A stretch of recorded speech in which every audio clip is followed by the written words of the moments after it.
Spark Zone, we're going to take a look at the superhero and sometimes villain, Magneto. We're going to have some fun with magnets and see a little bit about what's in our food. For this experiment, you're going to need a magnet, a zip-top bag, some iron-enriched cereal, and some water. So let's get started.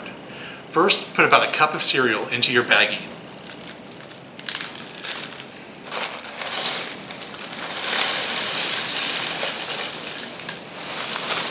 Next, we're going to add some water, and be sure to leave some air at the top of your bag before closing it securely. But you want to cover your cereal.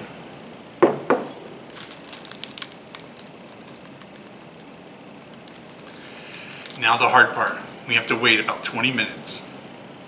After you've waited about 20 minutes, you want to squish the cereal and break it down as much as possible until it looks something like this, or even finer. Now you want to move your magnet slowly and in a circular and make small circles all the way to the top.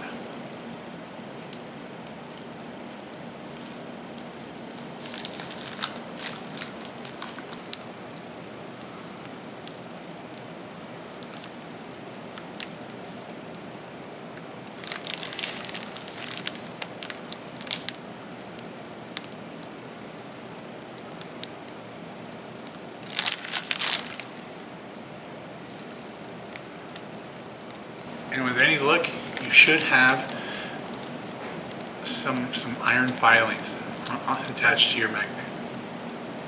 Don't worry, they're supposed to be there, and it's completely safe to eat. Your stomach will break them down, and your body can absorb them. This process allows you to get the minerals you need. What other foods might have iron in them? I'll leave that for you to explore. This week, I'm recommending The Story of the X-Men, How It All Began, by Michael Teitelbaum, and published by Doreen Kindersley Publishing. The X-Men are one of my favorite series, and this book is an overview of the history behind the series. It even breaks down some of the original characters, like Magneto. If you like the X-Men, you'll like this one. Hey everyone, Editing Win here.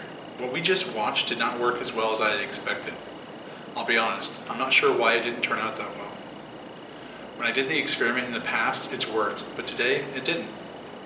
With any experiment, there are different variables that can affect the outcome. What if I had used a different type of cereal? In the video, I used bran flakes with a high iron content. However, I also ran the experiment using Rice Krispies and Cheerios, and neither of those worked either. What if I had let them sit longer and dissolve longer? Could it have been that I didn't use a strong enough magnet? What if I used a blender to really break up the cereal first? I don't know. I'll leave that for you to decide and experiment with. But if you do use a blender or other appliance, please do so under adult supervision. One important thing that we can learn from this is that we don't always get the results we were expecting. And that's okay. We try again. Just like the scientific method.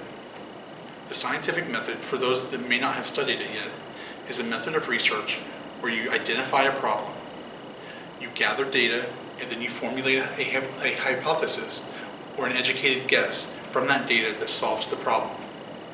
Then you test the hypothesis and have others test it too. You can learn from my experiment and alter yours. Maybe yours will work. If not, you can try again and change your experiment slightly. That's why we experiment, to learn. As engineer and architect Richard Buckminster Fuller once said, there's no such thing as a failed experiment. Only experiments that have unexpected outcomes.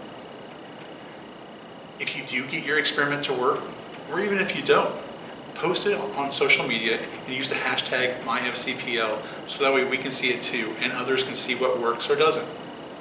Or submit your photos and videos to sparkzone@myfcpl.org and they might be used in an upcoming video.